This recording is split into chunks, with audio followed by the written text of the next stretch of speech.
They go up at 11:30 one night, and stayed for quite a while, and I did hear quite a bit of noise up there from the big one, just so you'll know, somebody's been slithering around up there. So we'll have that in our discussions, and, you know, it's just more ammunition that we have. Any other discussion pertaining to regulations? First, question to Dr. Wong. You say that you were up there and you listen, and maybe we should continue discussion on this. And you said to have more ammunition. Well, anything that will help the people once we get the When you say looking for more ammunition to do what? to study this and get it going. It's being studied, isn't it? Huh? It's being studied. That's what I mean, but this is just to show people know I've been up there anyhow. I don't go up to have dinner in somebody's house up there. I go up just to do business. I don't know what you mean by that statement. Well, I just said that's what I go up there for, Okay. business. Back to, we're discussing Yeah, potential I Board of have Health some questions for regulations. Bill. Why, Bill? Why a regulation? Shall I put it? Well, whatever you propose. That's what I'm proposing, to possibly put in a regulation. on Why? flicker, Why? Because if it's exceeding what was promised to the town, then it either should be shut down in those particular times, or it should be mitigated. I mean, somehow, if they're exceeding, you know, some of the people are complaining that they're getting it for 30, 40 minutes a day, and they were telling us it's 10, 20 minutes a day.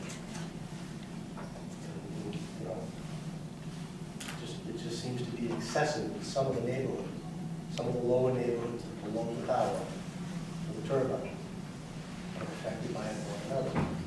So if you have a regulation, and if a regulation were to ever be adopted, are there grandfather rights?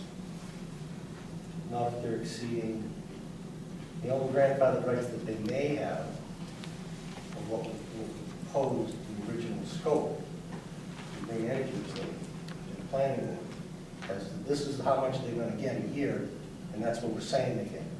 But if they get 2 or 3 times in a year, that's not what they promised us. In the permitting process, they had this put down in a specific time frame. If they're exceeding that time frame, someone has to enforce that. Don't we already have from when we had public input, it seemed to be that there is a flicker study that was done. Well, that's what I want. If that's the case, you'd want to see that study. Yes, exactly. So therefore, we should put on our little list here an all-out effort to get that flicker study. The Green Energy Committee must have it, the planning board must have it. Well, whoever has it, it's never surfaced. So I think the board ought to push hard to get it, because I agree. Tom Bott, I thought might have had that. Whoever does, it shouldn't be a secret.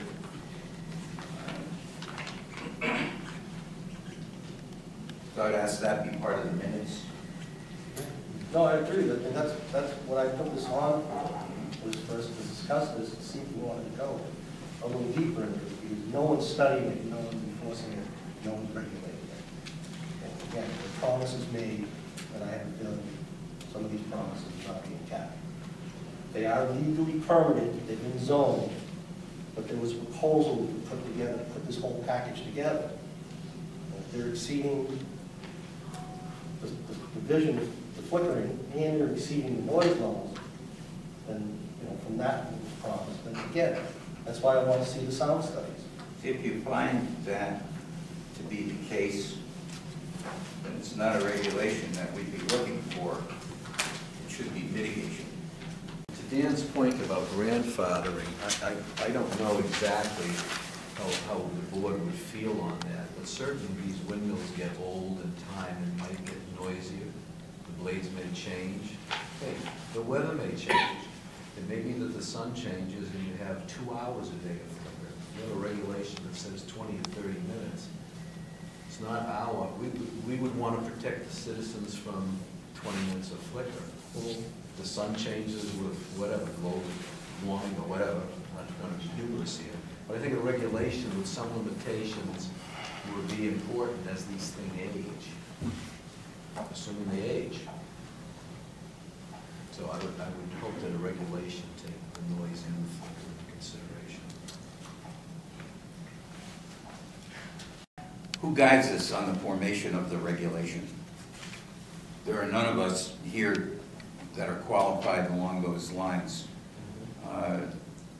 And I would continue to submit that a Board of Health can hire any ancillary positions that they feel is necessary to guide them through a process, and that should be a matter of right. We're not trained in this type of thing.